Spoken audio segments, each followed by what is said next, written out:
Channel 4 is producing a follow-up to The Snowman, The Snow Person, and it will also feature a transgendered child. True or false? I think it might be true. They're trying to rewrite classics to make them more woke. Let's see if we can fool the great British public. It's not offensive, it's just a snowman. Will you be watching? I will be watching it, yeah, why not? Excuse me? What's your favourite Christmas film? Sorry, I don't speak English. Sorry. Oh, that's what they all say. Hello and welcome to That Was the Woke That Was, the topical quiz show that gives you the wokest stories of the week and asks you whether they're true or false. And I promise you, no snowflakes allowed. On our teams tonight is Peter Barnes and Reem Ibrahim and Mahyar Tousi and Ellie Wheatley. Let's get this party started. Channel 4 is producing a follow-up to The Snowman. The sequel will be called The Snow Person, and it will also feature a transgendered child. Is it true or false?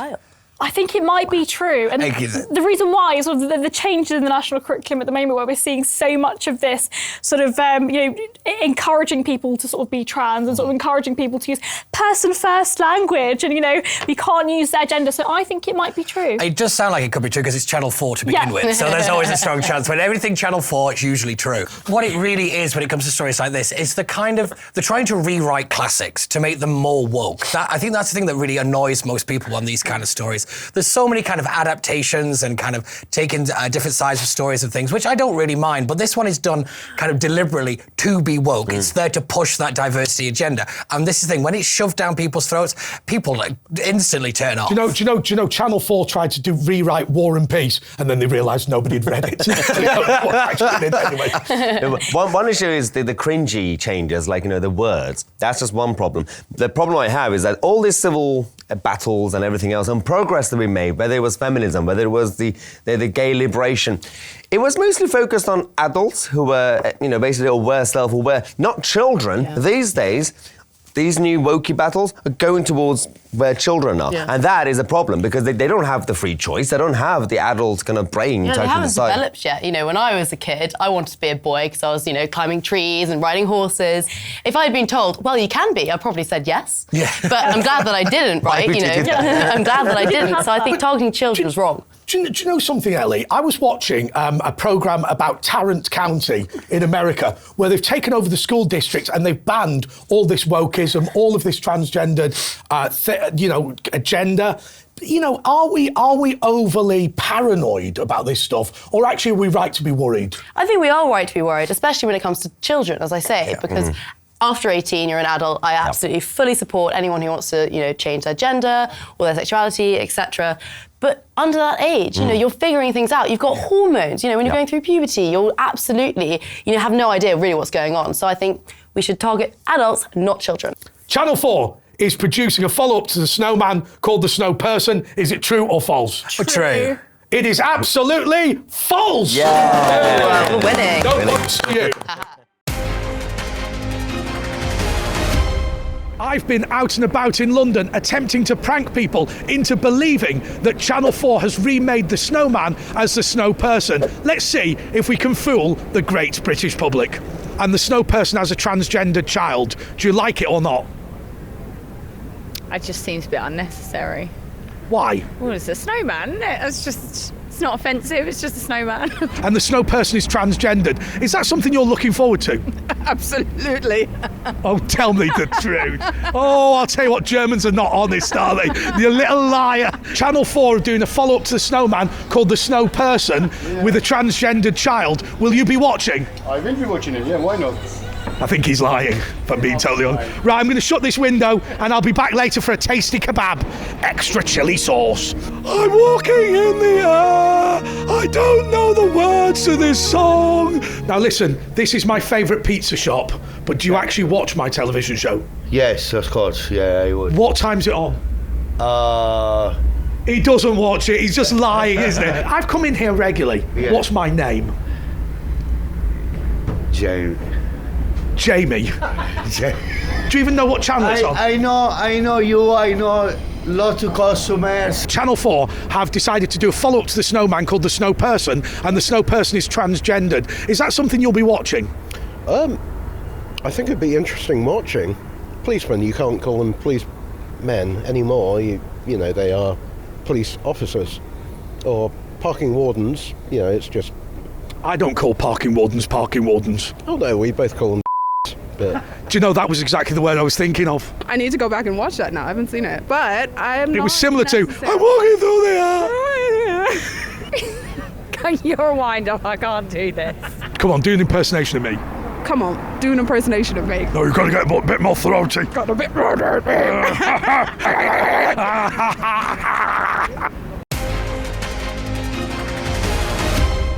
Richard Curtis, the director of Love Actually, has slammed his own film, saying the lack of diversity makes him wince. Now, I have to say, if the only thing that makes him wince about that film is the lack of diversity, he's got a real problem. What do you reckon Richard Curtis would do if Hugh Grant was not available to play the fop? The dancing. I think I love you. I think I'll tell you something, It's right? a great impression, to be fair. Richard Curtis has educated the world's mums about what posh people do. It's true. Middle class mums that go shopping in Waitrose, sort of that sort of specific type of person. Yeah, like my mum was desperate for me to, when I went to university, to be similar to Hugh Grant. I wasn't. I never pulled a prostitute. I just did that. You did. You went there. Minus 600. This story reminds me because a few days ago, Jeremy Vine on his show had a meltdown on Love Actually. He basically showed Love Actually, saying these are the problems with it. Basically, why are there so many white people? Why are there so many straight people? Because it's Britain, okay. But I did a video on YouTube. I reacted to it.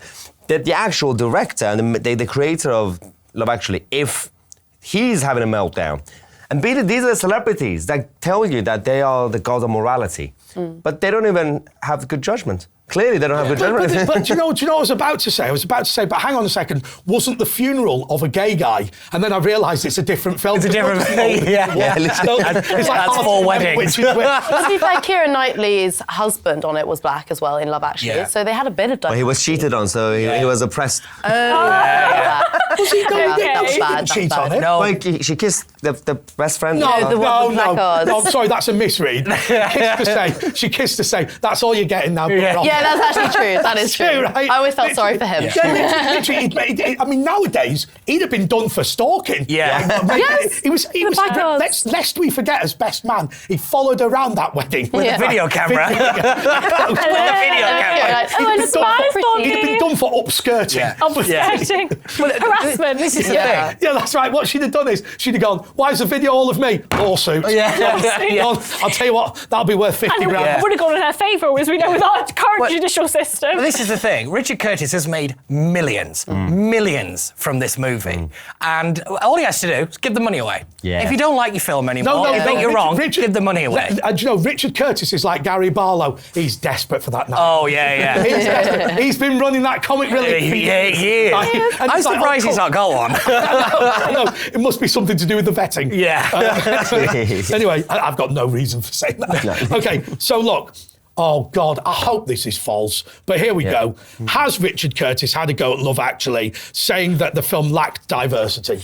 I mean, I did read it the other day, to be fair, so I do know it's true. And I was like, really? Are we really doing this? I mean, it's a Christmas movie. Let's not go too deep into it. But I think it's true. Let's go with Ellie. It is absolutely true. 33 points.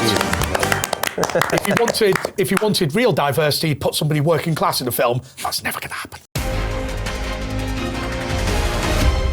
Richard Curtis, the director of Love Actually, has said that the film now makes him wince because it's not diverse enough. I've been out and about in London asking people what their favourite Christmas film is and whether they're worried about diversity. Do you find Love Actually offensive? No, not slightly. Well, he says that it makes him wince now because it's not diverse enough. This is true. Were you offended by that film? I can't say I paid much attention to it, maybe because it wasn't diverse enough. Do you actually care? No, not at Christmas. No, we don't go here. You're going the alehouse, aren't you? Right, come on, let's go to the pub with these ladies. I think I've pulled. Hello, what's your favourite Christmas film? Wait a minute. Oh, favourite Christmas thing. The Elf. Shout me. But does it put you off, actually? No, of course not. I mean, some people have said that it's important to have people from lots of backgrounds, but I just think they're kind of generic posh people, aren't they? What, in the movie they are generic? Oh yeah, I mean, there's very few of them at Wigan Wetherspoons, I'll tell you. That's true. This is true. Personally, I quite liked it. I mean, they filmed one of the scenes by my house. So, Whereabouts? Albert Square. So would you have been more interested in black posh people rather than white posh people? I've just been interested in diversity in general. Is diversity important?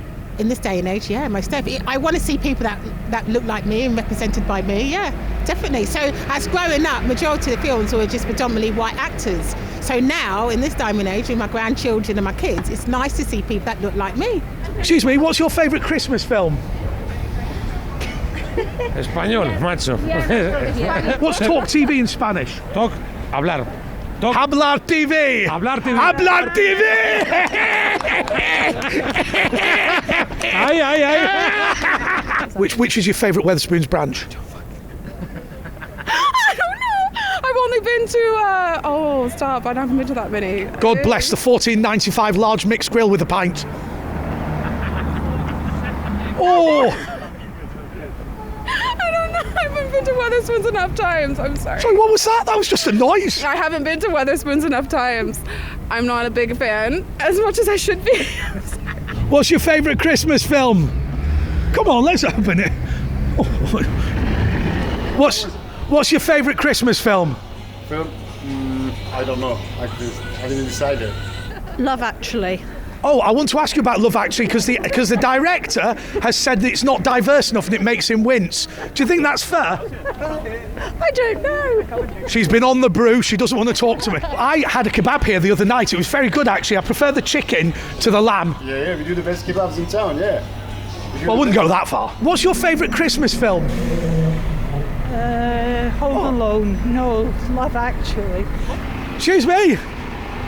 What's your favourite Christmas film? Sorry, I don't speak English. Sorry. Oh, that's what they all say. That's what they all say.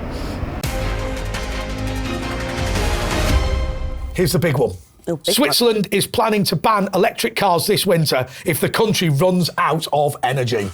Let's hope this is true. Hang on, I thought that electric cars were all good now. We were supposed to be encouraged to use them. I'll tell you what makes me laugh. All these pious people who bought an electric car and now they're making them taxed. Right, the number of times when I've sat round people going, oh, it only cost me 50p and I can charge it at Tesco's.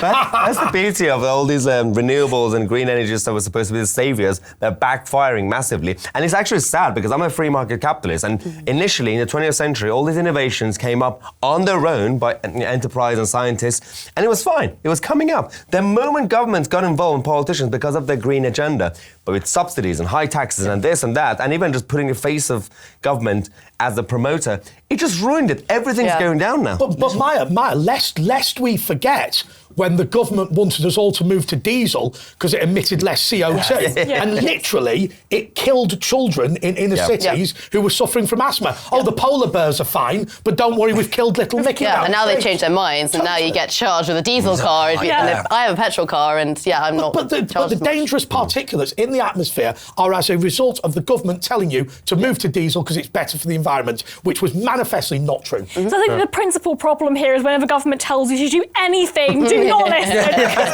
clearly have no idea what they're doing. Yeah, absolutely. And if the man is called Chris Whitty... Don't listen. I just want to remind you about Chris Whitty. Chris Whitty demanded an armour-plated car and 5 bodyguards because somebody attempted a selfie with him. That man folded like a hot marble. Shocking. It's like somebody walked up and went, hey, it's Chris Whitty, let's get a photo.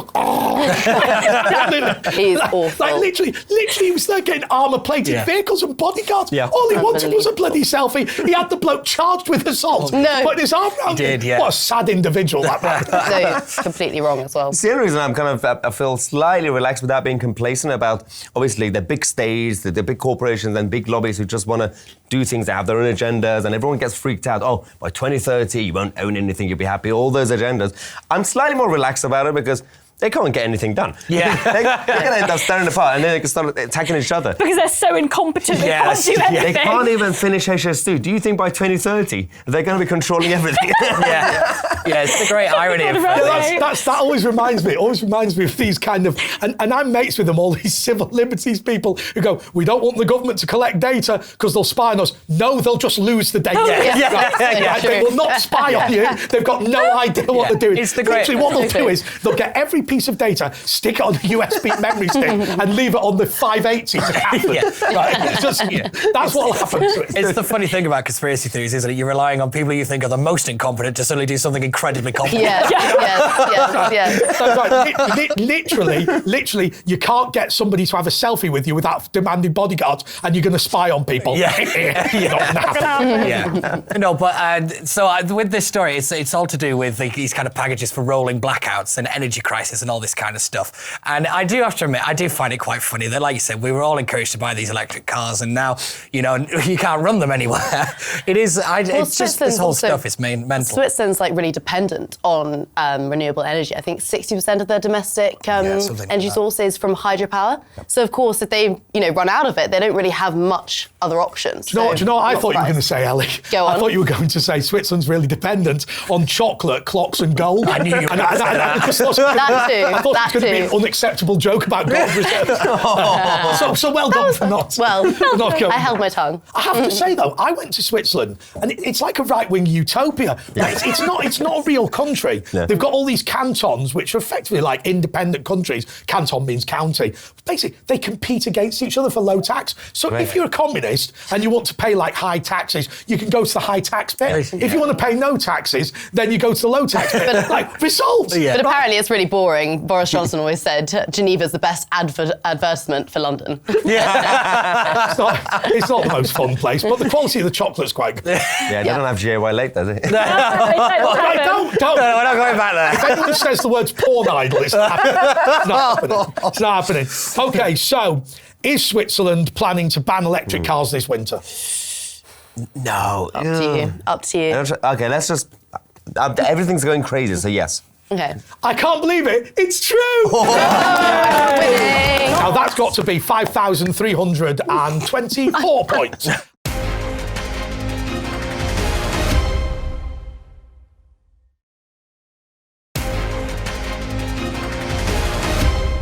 Kanye West praised the Nazis and said he likes Adolf Hitler during an interview with Alex Jones. Do you know what that man should do? He should get a phone with a breathalyzer.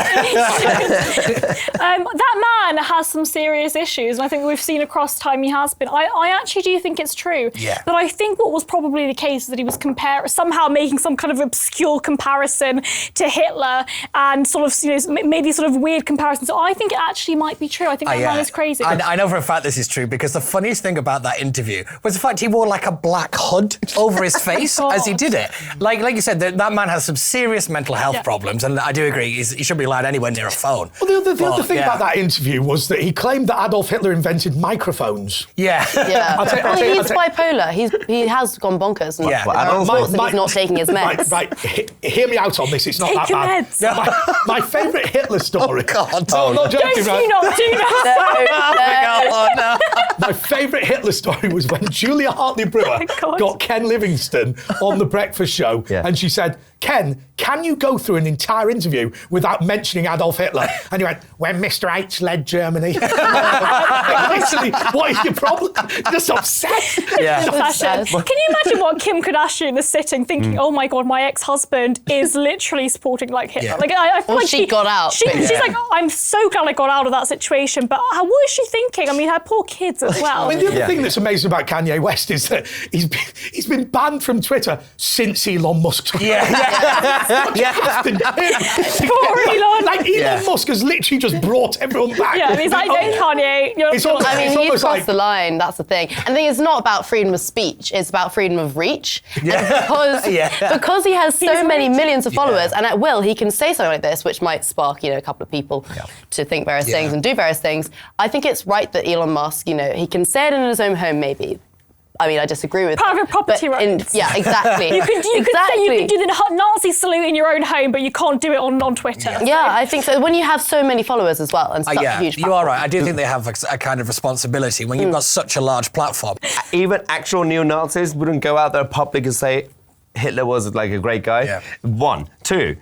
Do you really think that now actual white neo-Nazis are going to be like, well, Kanye, the black man, is going to be our leader? That's an argument. Yeah, that's right. Can you imagine the KKK? They've got the sheet over there. They're going, come on, Kanye. Come on. He's our new leader. Well, the funniest thing about this... By the way, I just need to pull you up on one thing. I think there are precious few neo-Nazis who are not willing to say Hitler's a good bloke. That is the basic tenet of being a neo-Nazi. They wouldn't say it on TV. No. It's in the name. It's in the name. Right. If you are a Nazi, you're quite keen on the leading Nazi. Well, I'm not being funny, right? It's true. Yeah, I was going to say, the funniest thing about this interview is Alex Jones, if you listen to it, gave Kanye so many outs. Yep. If Alex Jones, the man who said that the kids who got killed at the Sandy Hook shooting were paid actors, is trying to give you an out in an interview, take the out. Do you know, it's almost like if you're on this show when Andre's looking at you and going, no. You know that's the moment. Because literally, and what the viewers don't know is at the beginning of this show, every single time before the cameras start rolling, the producer Chuck goes, Andre, watch out, your microphone can be heard right across the thing. No, these off-colour remarks. Okay, so look, Kanye West, did he praise the Nazis and did he say that he likes Adolf Hitler during an interview with Alex Jones? True. It is absolutely and unfortunately true. This is weird to clap. Slow clap. Feels wrong. Received 142 points, bringing you to 0. Okay. Well done. So to Maya and Ellie. Mark Drakeford wasted £13,000 of taxpayers' money on a trip to the World Cup in Qatar. I think it's classic champagne socialist behaviour, to be honest. Obviously, you know, he's wasting taxpayers' money as well. I think it is a waste. It's, and I think it's probably true.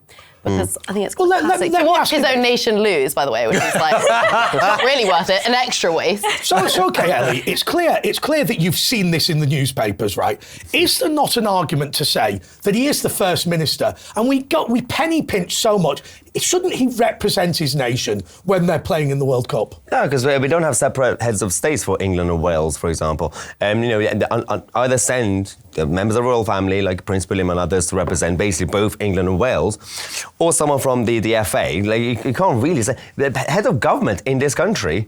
They're not really that glamorous. They're not that powerful. They're just heads of parliaments. Yeah. The Labour Party, and Keir Starmer in particular, made a very big deal about the Labour Party not going to Qatar. So it's the fact that Mark Drakeford's kind of taken this upon himself and gone anyway. But he's not the only Labour official, that's gone. Chris Bryant was another one. He went on the trip, then came up with the excuse of, I went to tell the Qataris about how to treat gay people. And everyone went, no, you didn't. You went on a jolly. Did Drakeford go to Qatar spending £13,000? Sounds like him. Yeah, I think it is. Yep. It is absolutely true. Yes. 15 points. Yes. Okay, Barnes and Reem. Keir Starmer wants to abolish the House of Lords because he thinks the name is sexist. He was angry that it was Lords and Ladies.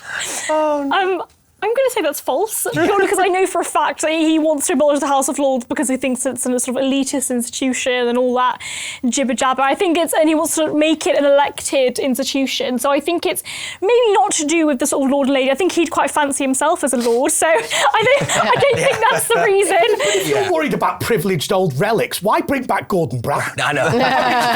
Fair point. Do you know when you open up the newspaper and you go, I didn't even know they were still alive? Yeah. That's Gordon Brown. Yeah. What's happened to him?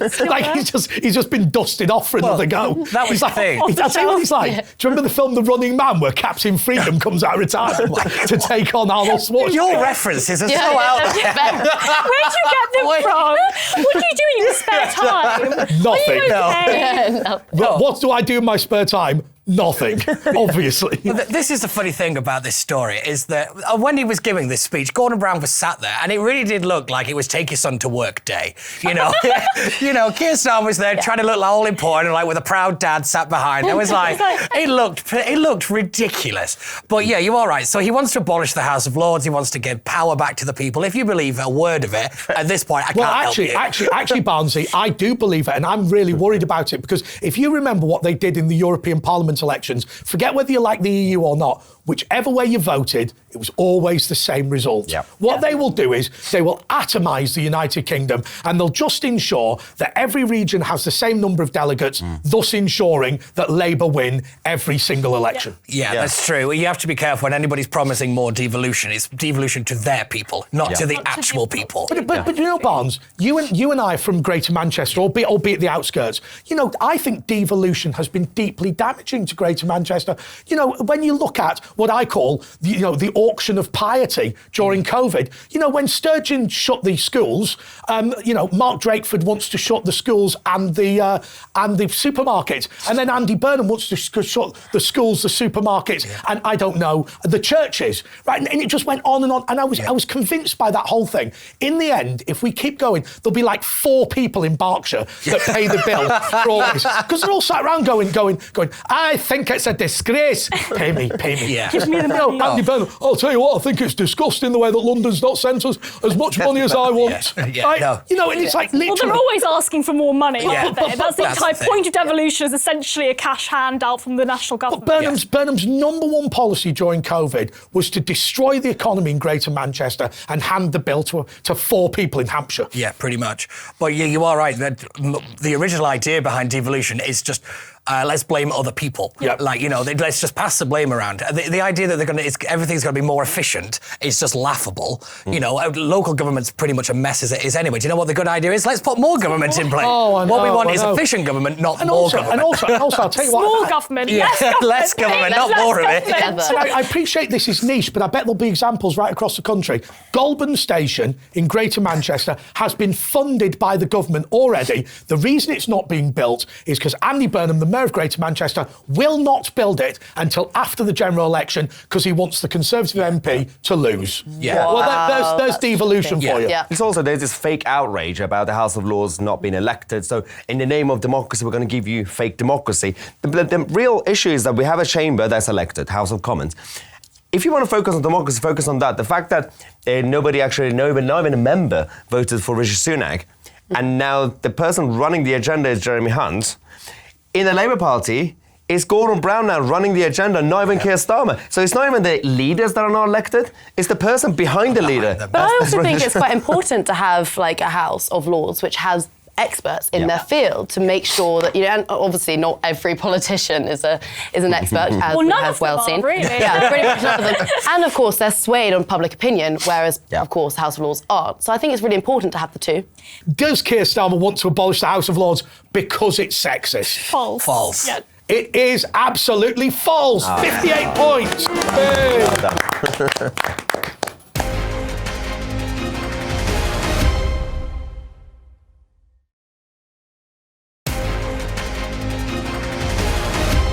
Meghan Markle has accused Lady Susan Hussey of planting stories about her in the new Netflix documentary.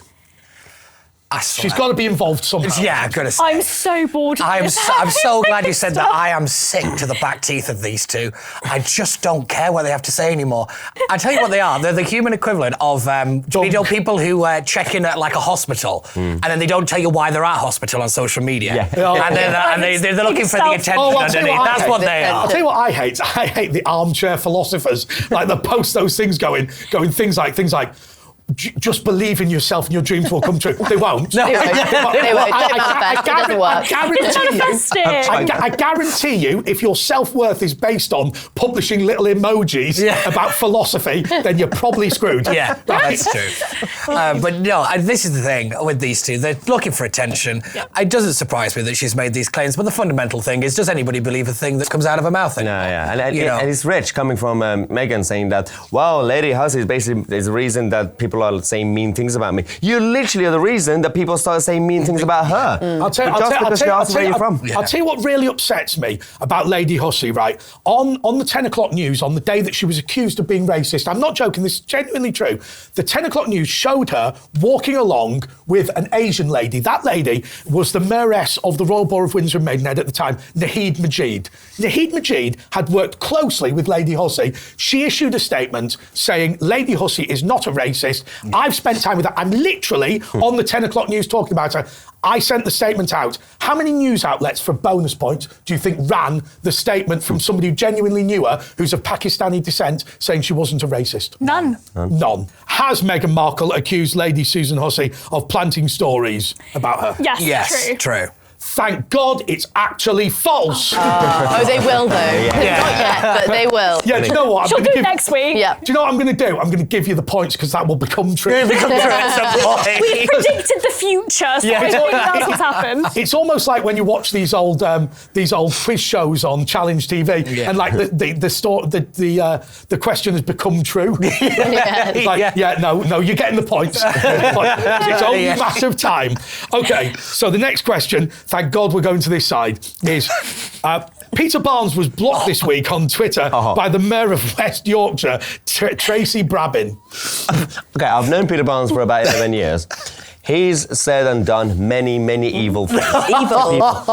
What have you done to their mayor to actually... Actually, I'll tell you what we'll do. Why don't we suspend the quiz for a minute and just say that on my sheet it says this is true. Barnes, what happened? What have you done? Tell us the story. So, on the day of the football, it was Keir Starmer, Gordon Brown, Tracy Brabin, I think Angela Rainey was there, Lisa Nandy, and there was all kind of like one of these photos. He's like, look, we're normal people that do normal people things. And I just happened to tweet saying, I wonder whose expenses all this is going on. Which I thought was quite funny, let's be honest. That lot's not great with accounting, so, it'd be interesting to see who claims it. And then she got very offended by it and then just instantly blocked me. Wow. So it's very clear that she doesn't have a sense of humour. Maybe it's true. She doesn't want anyone to see it. I'm going to say, yeah. I'm not being funny. She's a Labour mayor. Of course she doesn't have a sense of humour. Like, none of the lefties do. Why would you bother being a Labour mayor of West Yorkshire if you had a sense of humour? You'd get a proper job, wouldn't you? That's true. But no, I think it just kind of shows it was the photograph that annoyed me the most. It's kind of, look, we're normal people. We like do normal people things. And those kind of stage photos, I don't really like them. And I was just like, well, who has told you to put this on social media? Take it down. You look terrible. It's sort of like social media comms intern, and they're sort of just be like, this will make you look really natural. No, it won't. And you look fake, and you look like an idiot. Yeah, exactly. Do you know what makes me laugh about this? Listening to Peter Barnes going on about fake photos as he sits in front of a green screen that looks like we're on the top floor of a building, but we're actually in the basement. We are on the top floor of the building. That's not real. It is real. That's not real. It is real. Oh, Reem, believe anything. I know. I'm surprised because you've said much worse things. Yeah, I was going to say. Is that the first time you've been blocked by anyone of... Oh, no, I'm blocked by half of the Labour Party. But that's the thing. It was just more of an offhand comment, and it just kind of shows just how thin-skinned some of these people really are. Yeah. I think if you kind of read the rest of the comments on that thread, mine wasn't even that bad. At least I didn't swear at them. I got thrown out of an event by Bill Oddie once. Right.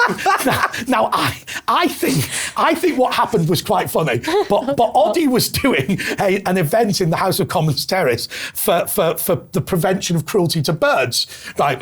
When I arrived, I gate crashed the event, right, and it was all vegan food. I went, they must have some chicken. He went, but chicken's a bird. And I went, yeah, but at a bird event, you'd imagine like some decent quality birds to eat. And I'll tell you what, the Oddie can move when he's angry. The Oddie can move. I think it's a genuinely good question, though. I mean, you should be celebrating birds and how tasty they are, right? Yeah. None of this vegan food, but the House of Commons cafeteria probably didn't want to serve it. All right, so we know that Peter Barnes was blocked by the Mayor of West Yorkshire. My question to you, and I don't know how I'm going to score this, is did he deserve it? Usually, yeah. If he does something. I think he deserved it for the right reasons, because if you're being blocked by a Labour MP, mayor or MP, then I think you're doing the right things. Yeah. Do you know what? I think I'm going to give you the points for that. 300 points. Yeah. Well done. Oh, I hope this one's true. A wig. Fucking, this is his reaction. I just can't do this. A wig belonging to the... Sorry, let's just compose myself. A wig belonging to the TV magician Paul Daniels was sold at auction this week for £2,100. Please be true. Why? Please be true. That is definitely true, because I think that people will sort of spend an extortionate amount of money on really weird things by celebrities. Yeah, people are weird. This has to be true. Like, end of conversation. People are weird. It's true. What would you do with Paul Daniels' rug? I know, yeah, that's true. Put it on. Are there more than one? Like, did he just have the one wig? Well, do you know, we can't defame anybody on this show, but everyone's going to know who we're talking about. There's a member of Parliament who's famous for having a wig, and he's actually got 3, short, medium and long. So he changes them as the weeks go on, so it looks like the hair is growing. Yeah. The other thing about that hairdo, it's come back into fashion. He's had it since the 80s. Right? At that point, it was a Princess Diana. It's now Zac Efron. Zac Efron. Yeah.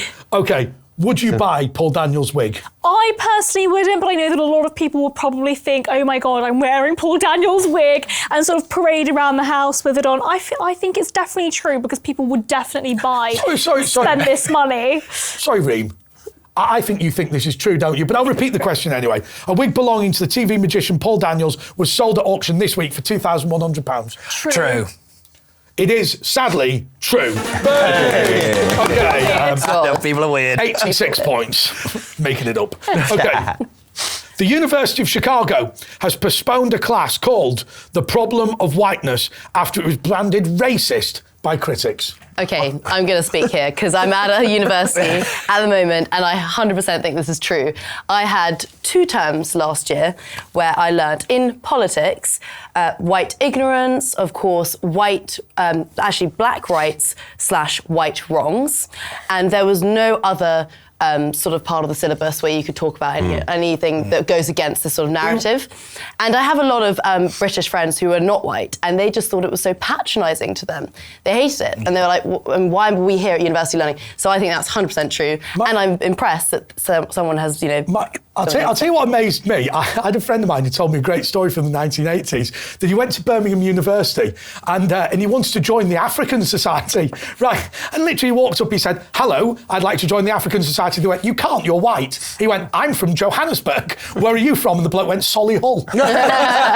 He said, but you're not African. And he goes, well, I'm more African than you. He goes, no, I'm sorry, I'm from Johannesburg, you're from Solihull. Wow. But nonetheless, he was not allowed in the African Society. It's weird, because on the one hand, I don't know why they would have a problem with whiteness in Chicago. There are no white people in Chicago at this point. Secondly, this, jokes aside, this actually started in the 50s and 60s, where certain psychopathic academics got into infiltrating the Western system and the academia, culture, and now the political class. And then even the Soviet, they came and actually basically leaked that the Soviet Union used to have agents sending them here to stir the pot, to create these divisions. And now we're still discussing toilets and rainbows and this and that, and therefore basically cancelling all of us. You're falling for the trap of what the CCP wants, what the Soviet wanted, what these idiots wanted. Like, why are we not trying to just stamp out this division that we're having? We have no idea. It's absolutely true. This whole idea around white guilt. I mean, as the other person on this panel that also goes to university, I think that this stuff is just absolutely patronising and ridiculous, especially for ethnic minority students who have sort of been literally being told and lectured and being told that we are victims of white oppression and that we should feel incredibly sorry for ourselves. Like, I just want to go to my lecture and learn about the electoral system. I don't really care about the fact that I'm somehow a victim of white oppression. I'm not. I live in bloody northwest London. I'm not a victim of white oppression. I'm not being living in northwest London. You are being oppressed. I guarantee. You look whiter than Barnes, anyway. But Barnes isn't white. Barnes is red. You know what? Barnes' liver gave up years ago. His nose has taken. But no. So what annoys me about this is the University of Chicago, and in 2016 they sent this letter out. This is when, Trump just got into power and all the campus crazies was going on. They sent this letter out to all the kind of prospective students saying, look, when you come to the University of Chicago, you're going to be confronted with ideas you don't like, with things that, you might, be offended by and stuff. And if you don't like it, don't come, basically. And it's just interesting how in such a small amount of time, they seem to have done a complete 180, because like you say, the useful idiots is what the Soviet Union used to call them. They seem to have taken over the administration, they've taken over the kind of academia, and this is why woke is pretty much everywhere now. But Barnes, the thing that worries me is the lowest common denominator element of it. It's almost like Mary Whitehouse in the sort of 70s and 80s. Mary Whitehouse's belief was, if anybody is offended, then that's the benchmark. Yeah. Right, we're actually, do you know, fundamentally, if you find me offensive, really don't care. Yeah. Now, at the end of the day, we've got broadcasting standards. If we broadcast race hate or whatever, it would be rightly taken off the air. Yeah. But fundamentally, what talkTV is not going to do is go, if anybody in the country is offended by us, then we are going to take this off air. They're not going to do it. Yeah. It's always the thing, isn't it? When somebody says, "Oh, I'm offended by that," the reaction you should have is, "So what?" Yeah. And also, so what? Another thing is that the tyranny of the minority is huge. The voices are so loud by this very small proportion. I say it at university all the time. Most people I speak to are actually not that woke, but the ones that are so loud that everyone thinks that everyone is, and it's just not the case. My name's Cacao Spout, and I'm furious with the racist and sexist and homophobic Tory scum that rule this country. I went to the University of Chicago because I've been discriminated against as a woman. Do you know what always makes me laugh? Like the Labour Party conference, if you watch the Conservative Party conference, people stand up and go, "I'm extremely concerned about the issue of immigration." The Labour Party conference go, "As a lesbian." As an attack helicopter, I believe that we are right to be depressed. That craziness. Do you know what, Reem? This show will find the budget. I will give you £1,000 if you make a speech at Labour Party conference in which you claim to be a tractor. I would do it. As a tractor, I'm concerned about discrimination against big wheels. Big wheels should not be discriminated against. And the fact that I move slowly is a disgrace. You've got to be careful around some of the Conservative MPs if you're claiming to be a tractor. I'll tell you what, well done. That is what I call sparkling. Sparkling. Okay. I've completely lost where we're up to, but okay, the University of Chicago, has it postponed a class called The Problem with Whiteness? Well, do you think it's been postponed? That's the only thing. I think it definitely was a class, but I'm praying that it's true. I'm praying that it's true, that they've taken it down. I mean, it is absolutely true. Oh, good. Some fight. The war on woke is winning. Yes.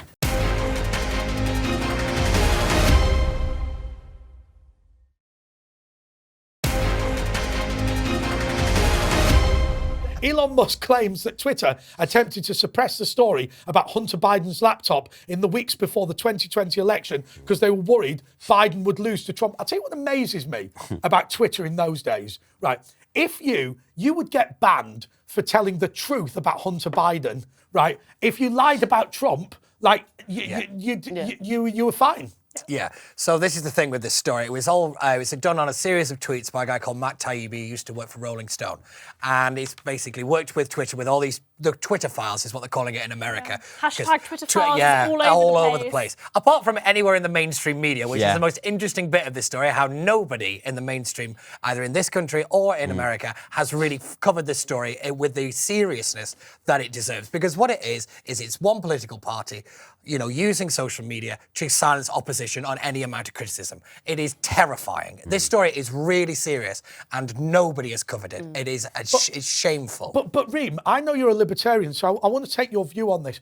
One of the big problems that we've got with all these tech companies is, on the one hand, yes, they are private companies. On the other hand, this is the infrastructure of modern life. And so if somebody turns around to Maya and says, okay, well, we're going to kick you off YouTube, it's a private company.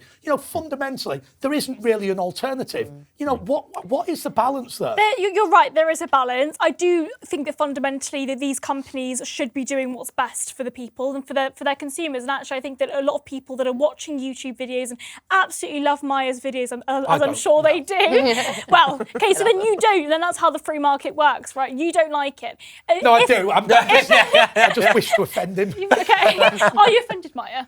I don't know what that means. No, but so jokes aside, I think that actually what happens is we as people sort of watching Maya's videos, if we see Maya get removed, we're going to be like, hold on a minute, why I want another platform that will serve your videos. And that's the same thing that with the way that Twitter works, right? People didn't like the fact that Trump was removed, so they had various other platforms propped up. Now that Trump is back on Twitter, those platforms are going to die. Yeah, but to be fair, the problem is a lot simpler because as a libertarian, again, there's a difference between the private company removing me or like doing something that if it's their choice. That's one thing. There's a second problem. That's doing dodgy things with politicians and governments and dodgy dealings. That's no longer your free choice as a free business. Yeah. You need to get the justice system involved. You need to get some sort of regulation involved. Has Elon Musk claimed that Twitter attempted to suppress the wholly accurate story about Hunter Biden's laptop because they were afraid that Trump would beat Biden? Yes, I think that's definitely true. Well, that brings us to the end of the show. What a monumentally fantastic show it's been. But the winners today are Maya and Ellie. Congratulations. But also, thank you so much to Pete and Reem. Do you know something? No snowflakes on this show. Until next time, goodbye. Yes. Oh.